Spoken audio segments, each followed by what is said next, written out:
Porque se você não fala do processo de transição e da relevância disso nesse espírito republicano e democrático, as pessoas também não vão saber nem que existe.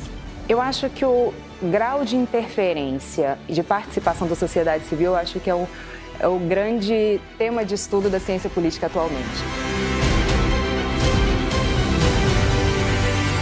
Mas também é necessária a postura de quem já está dentro da administração de recebimento, de abertura, de disposição em explicar, de disposição em mostrar o que é feito e de compreensão que, ainda que venha uma ideia diferente do governo anterior, que essa ideia é resultado da urna e que, portanto, o papel do servidor é contribuir para o processo democrático de mostrar quais são as bases do Estado para que aquele decisor que chegue tome o melhor caminho conforme a realidade do Estado hoje.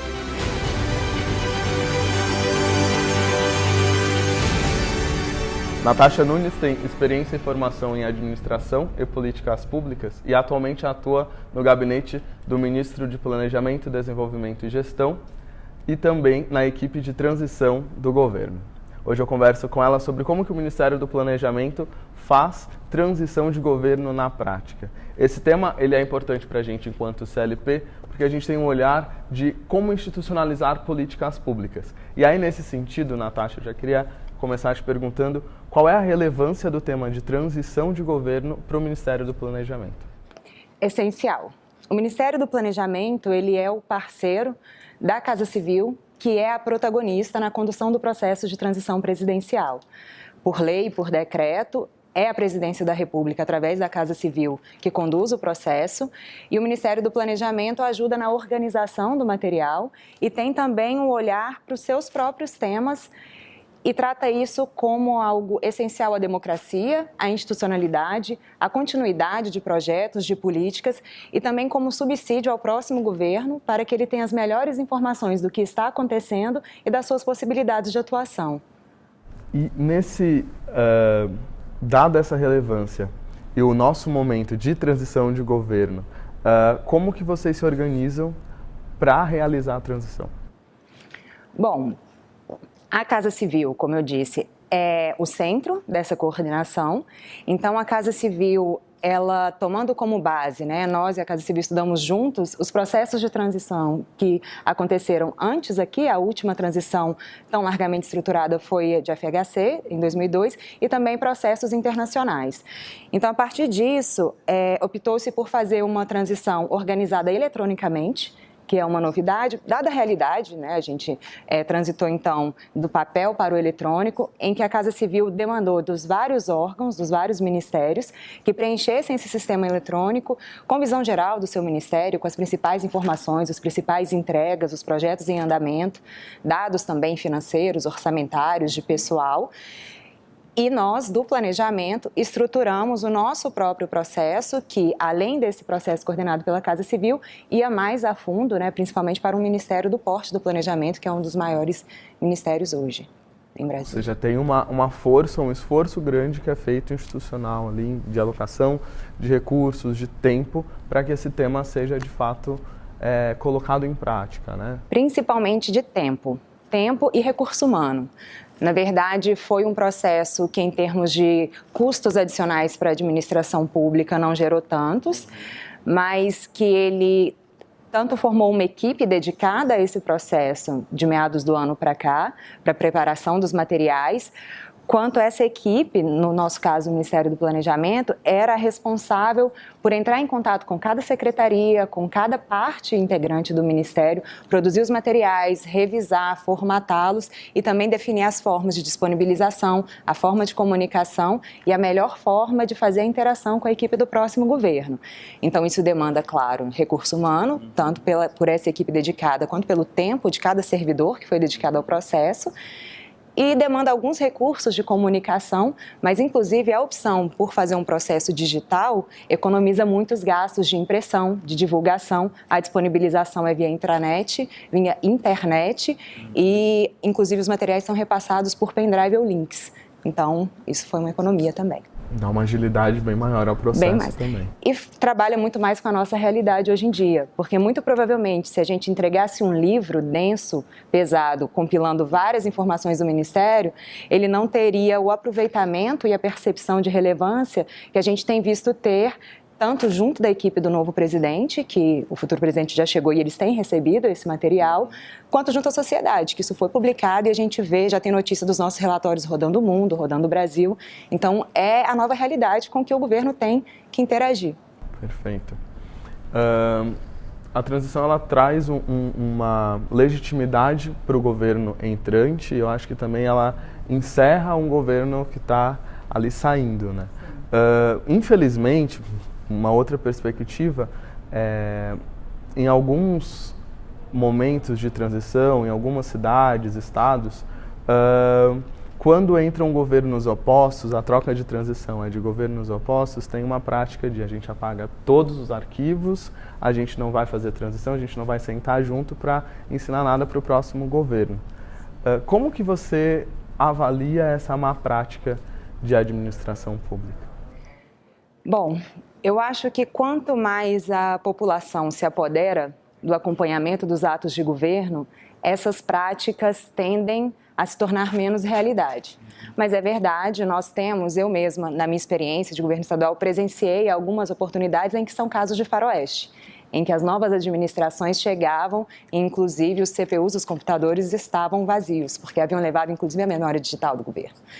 Mas é justamente nisso que a sociedade participar, saber que existe um processo de transição, saber que essas informações podem estar disponíveis, que tem como eles acompanharem e como a nova equipe chega e interage, eu acho que quanto mais público a gente faz esse processo, mais a gente tende a evitar esse tipo de conduta. Porque se você não fala do processo de transição e da relevância disso nesse espírito republicano e democrático, as pessoas também não vão saber nem que existe. Então, quanto mais público se torna, quanto mais você divulga quais as informações estão sendo disponibilizadas, tanto você faz um compromisso da atual gestão de fato entregar algo, porque se isso se torna rotina, passa a ser cobrado, quanto um compromisso da gestão que chega de considerar que a história não começa no dia 1º de janeiro, que existem sim ações a serem consideradas e existe uma continuidade do Estado brasileiro. Essa sua fala é muito importante porque ela traz para o cenário de transição um novo ator, que talvez a gente não esteja tão acostumado a considerar, que é a sociedade civil. E aí, nesse sentido, como que a sociedade civil consegue participar ou pode participar e também qual o grau de influência que ela pode ter em um processo de transição quando a gente olha para a priorização, para o que está sendo priorizado pelo governo novo? Eu acho que o grau de interferência e de participação da sociedade civil, eu acho que é o grande tema de estudo da ciência política atualmente. A gente acabou de ter uma eleição em que as redes sociais superaram em muito o papel do grande ator anterior, que era a televisão. E as redes sociais, elas são um caminho para distribuir a informação muito veloz e que a gente ainda não consegue nem estimar o alcance disso. Então, quando a gente fala da sociedade acompanhar isso, quando você disponibiliza as informações de um jeito que a sociedade entende, porque tem isso, né? O governo, o Estado, ele pode ser um mundo muito diferente e muito desgostoso de se entender, porque é complexo. Então, quando você faz esse material de forma que pode ser distribuído de forma fácil, de forma leve, e você dá espaço para que as redes sociais se apropriem disso, seja através de compartilhamento de mensagens, seja através dos posts, acho que você traz esse fator da sociedade para junto. E aí vem um aspecto de amadurecimento da democracia. A qualidade da discussão, o nível de participação e o quanto esses materiais ou essas informações podem ser utilizadas depende da própria sociedade. Mas cabe também aos governos darem a sua contribuição nesse processo.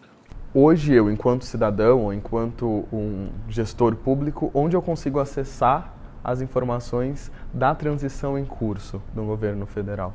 Bom, por parte do Ministério do Planejamento, nós divulgamos tanto algumas notícias sobre a interação que tem existido entre o Ministério e a equipe do futuro governo no site do Ministério do Planejamento.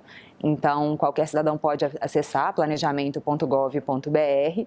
e nós criamos um site que é o transição.planejamento.gov.br, em que os nossos relatórios estratégicos, então 15 textos com informações estratégicas das pastas do Ministério, de todas as nossas atribuições e que foram entregues à equipe de transição, também estão disponíveis para todo cidadão, que são as pautas que nós achamos que são mais relevantes para serem discutidas com quem está chegando ao governo.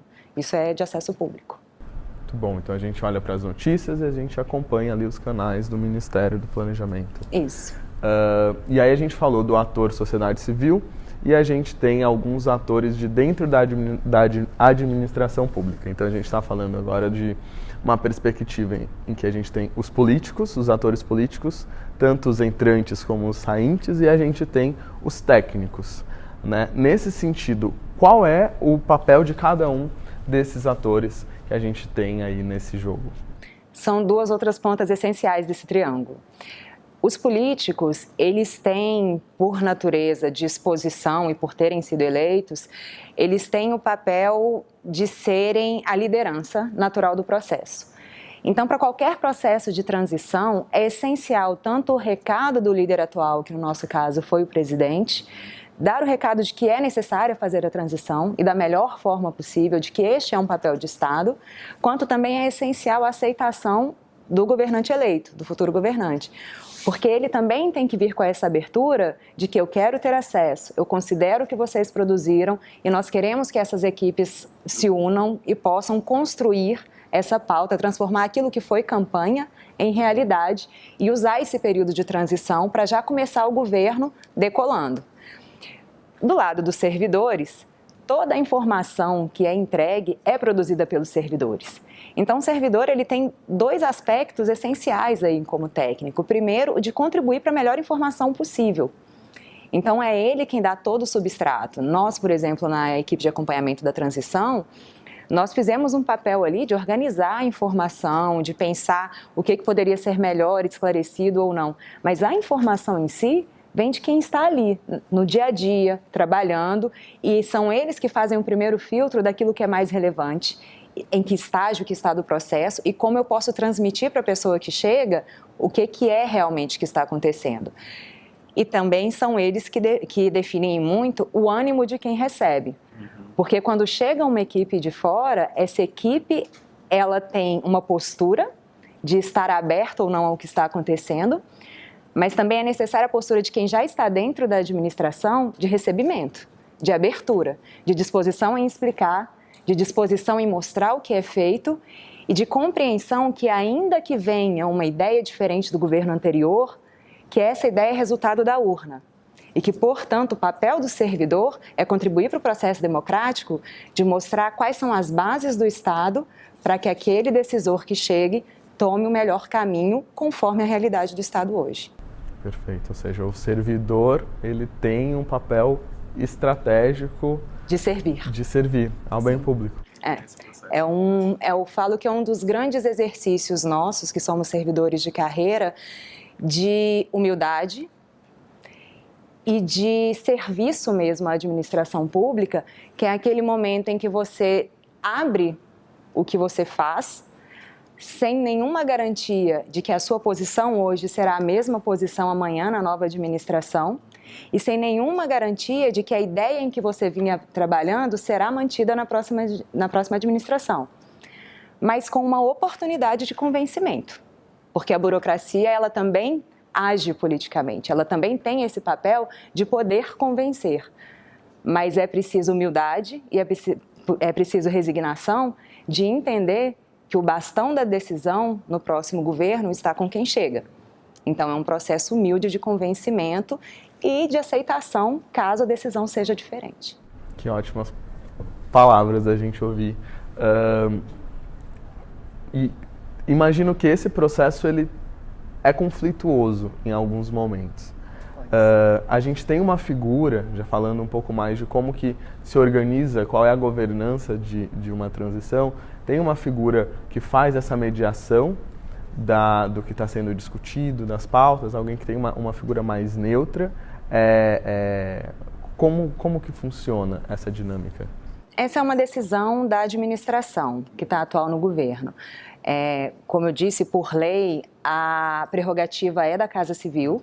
Então, é a Casa Civil que estabelece, a equipe que chega do presidente que foi eleito, a Casa Civil estabelece, por lei, ela pode nomear pessoas dessa equipe para terem cargos no governo, ocupar já funções de governo e trabalhar na transição. E ela pode também fazer a intermediação entre essa nova equipe e aqueles servidores que podem passar a prestar apoio técnico a essa equipe, entre as informações que os que estão chegando podem pedir. Então, a Casa Civil faz essa primeira interface de intermediação entre a equipe que chega e os ministérios.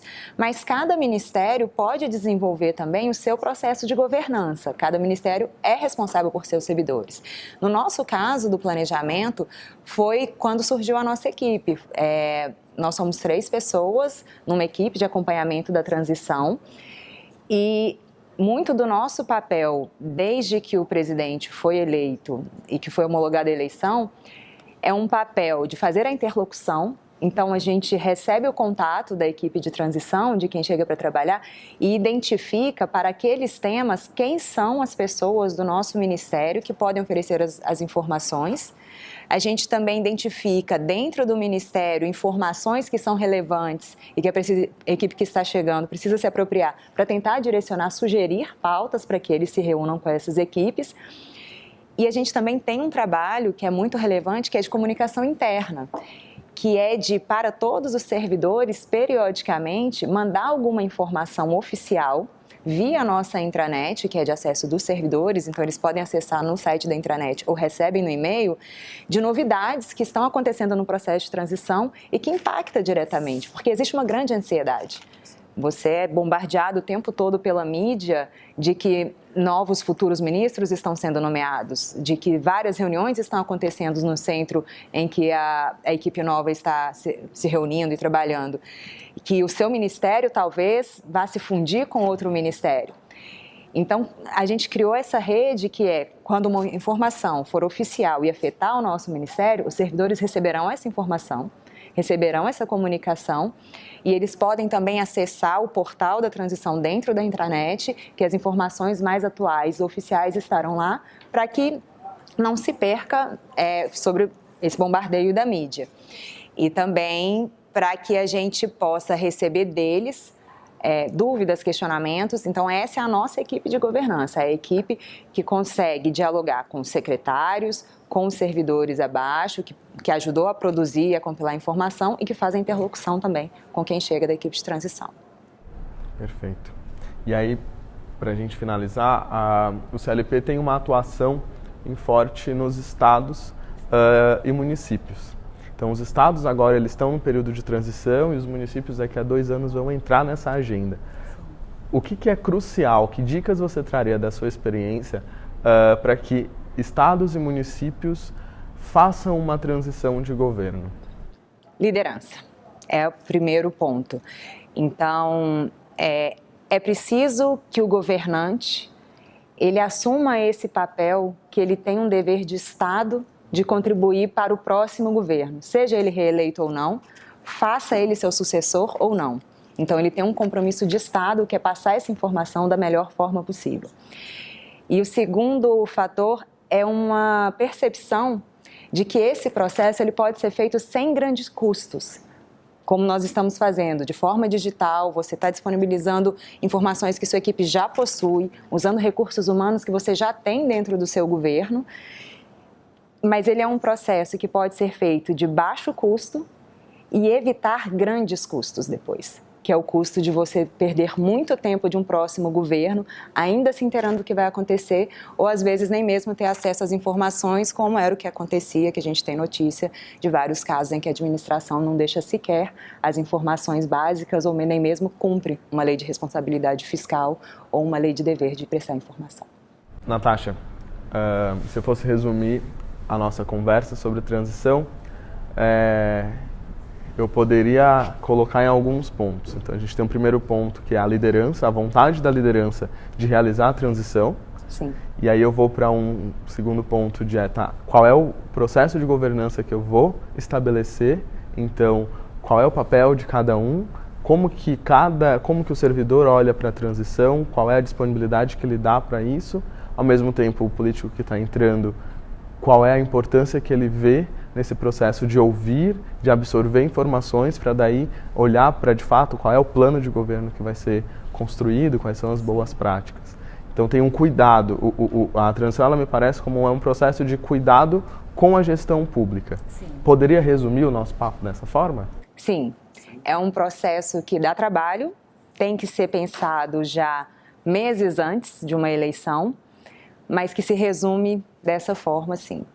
Acho que é o grande papel do Estado brasileiro em um ano eleitoral e que deixa um legado para o próximo governante. Muito obrigado pela sua disponibilidade. Disponho. E parabéns pela atuação de estadista, de um servidor público nesse processo de construção de país. Muito obrigada. Sou Heron de Carvalho, líder CLP, e acabei de conversar com a Natasha Nunes sobre transição de governo, como que o Ministério do Planejamento, Desenvolvimento e Gestão faz transição na prática.